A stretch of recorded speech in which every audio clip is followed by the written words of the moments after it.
নপাড়া মানব কল্যাণ ফাউন্ডেশনের পুরাতন কমিটি বিলুপ্ত, নতুন কমিটি গঠন। সভাপতি মোহাম্মদ কামরুল মোল্লা, সাধারণ সম্পাদক মাহিন ফারদিন। শেখ আলী আকবরের তথ্যচিত্রে বিস্তারিত জানাচ্ছে আমি স্মৃতি আক্তার।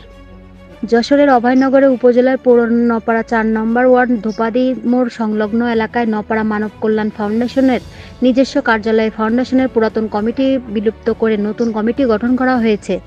এতে মোহাম্মদ কামরুল মোল্লাকে সভাপতি ও মাহিন ফারদিনকে সাধারণ সম্পাদক করে পূর্ণাঙ্গ কমিটির অনুমোদন দেন ফাউন্ডেশনের প্রধান উপদেষ্টা ও সমন্বয়ক এবং নপাড়া প্রেস ক্লাবের সাধারণ সম্পাদক মোহাম্মদ মোজাফফর হোসেন।